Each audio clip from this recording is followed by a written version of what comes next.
The story begins with a tragic ending. The main character is a simple vessel, just a skull and a skeleton, white and weathered, a representation of death itself. And he dies. His mistress is a succubus lady who has been pierced by a sword right now. He couldn't protect her. At this moment, his neck is broken with a shield, and the skull flies off to the barely alive body of the girl. He sees how the sparkle in her eyes has gone out and, wanting revenge, he attacks the offenders. Before dying again, he wants to become stronger, and at that moment he hears a strange sound. He woke up in a hole in the ground, thinking that the place looks somehow familiar. The skeleton looks at the pop-up notification window. Suddenly, he is interrupted by a girl's scream. She introduces herself as Rubia and says that it was she who woke the hero from a dream. Then he remembers that 20 years ago it was she who resurrected him in the form of a skeleton warrior. Thus, he returned to the past 20 years ago. Once again, remembering the past, he realized that this girl who resurrected him would soon be killed by bandits. Remembering his succubus mistress, the main character makes a decision for himself. He throws her over his shoulder and tells her that he will protect her from now on. After a while, a notification window appears, which indicates information about the beginning of the Rey Rubia S-class script.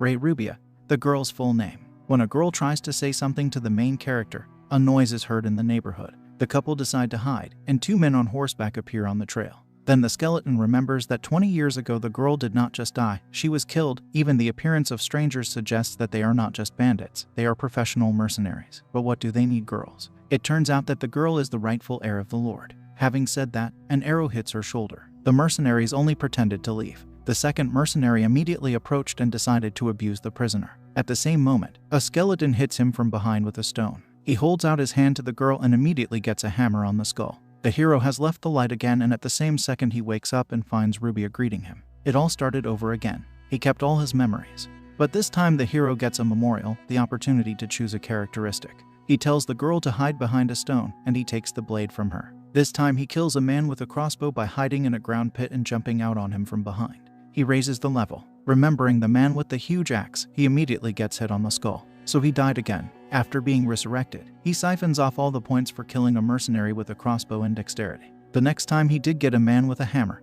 but he got an arrow in the skull. And finally, for the fourth time, he kills the mercenaries. After so many deaths, he was able to protect Rubia. The main character understands that in case of death, he returns to the moment of his summoning, starting from the first level. But his skills and characteristics are preserved, and if he succeeds before death, he receives a new ability through the memorial. His thoughts are interrupted by a girl who tells him about her life. Her father was a feudal lord, and her mother died during childbirth. Then, a few weeks ago, the heir to the throne ascended to the throne. He immediately began to incite wars, strengthened the military power of the army in the form of aggression, and the lower nobles who stood in his way were killed. One of these nobles was the girl's father. The main character again promises her his protection. Seeing the light at the end of the cave, the heroes rush there. They come out of the cave and see mountains of snow. After receiving a snowball, the skeleton and the necromancer continue their journey, climbing over the mountains, protecting each other, helping each other. They finally get to Ublam, a small town. Approaching the walls of the city, Rubia tells the skeleton that now it's her turn to protect him.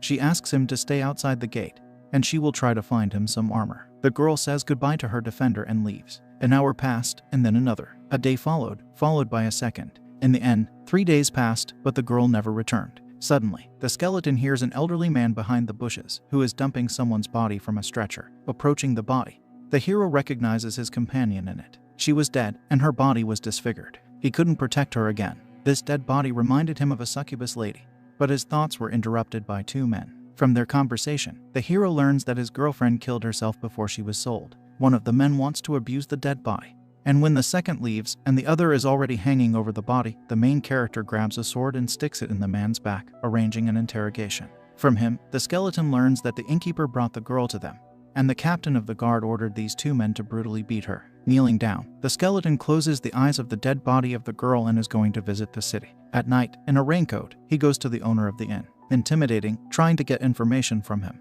The innkeeper realized that the stranger was the companion of the girl who was killed. He tries to escape, but our hero sticks a blade into his leg. The man admits that he handed the girl over to the guards, but had no idea that they would kill her because the captain of the guards sells the girls into slavery to a certain society of Necrons. After uttering the last word, a mark shone on the man's neck and suddenly a snake wrapped around his head and strangled him. Raising his head, the main character sees the shining armor. He makes a decision for himself that he needs to become even stronger in order not to lose anyone else. After a while, the skeleton went to the Ghost Crypt, a dungeon filled with skeletons like him. Unexpectedly, he meets a skeleton with a sword and a shield. taking off his helmet and showing that he is the same skeleton. The hero turns around and leaves, but he receives a notification about the appearance of the dungeon boss, a huge skeleton. The boss immediately kills his brother and attacks the hero. But our hero is not so easy. Of course, he gets wounded, but despite this, he overcomes his opponent, wounding him in a weak spot. He gets 5 levels at once. And then the quest begins, swing the sword 10,000 times. While the main character is training, 3 people approach the lair, a young knight and 2 girls. The skeleton receives a notification that intruders have invaded the dungeon. Inspired by the idea of impressing 2 girls at once, the knight leads them into the lair. The girl with golden hair immediately understands his intentions, but does not leave because she understands that the man's equipment is expensive and the red-haired girl is trying to get close to him just because of his wallet. The blonde joined them with plans to kill the knight while he was fighting monsters and take his equipment. They see a huge pile of bones left over from the dungeon boss. Then, presumably, someone was already here. After a while, the main character approaches them. When he asks unwanted guests to leave, they attack him. But the skeleton strikes the knight with 1 blow and the blonde, seeing this, begins to shine with delight. The red-haired girl was scared and decided to run away, but a dagger flies into her back. The main character thought that the blonde standing behind him and throwing a dagger missed, but it turned out that she was not aiming at him at all. She begs for mercy and then introduces herself to Renat. She says that her guild deals with murders, thefts, as well as collecting and exchanging information. When the main character is confused by the fact that the blonde killed her friend without a doubt, the girl quickly refutes his theory and says that she specifically brought those 2 here to kill. The skeleton says goodbye to the girl and is about to leave, but she asks him to stay and says that she will be useful to him. The hero is interested in the possibility of obtaining information and he asks Renat about the Necron Society, but the girl says that information about them is difficult to get. Then she sets conditions, for which she receives a sword blade placed against her neck. The girl hints that if the skeleton kills her, she will not be able to get information since she is not a member of the guild. Joining the guild will be problematic because the hero is a skeleton.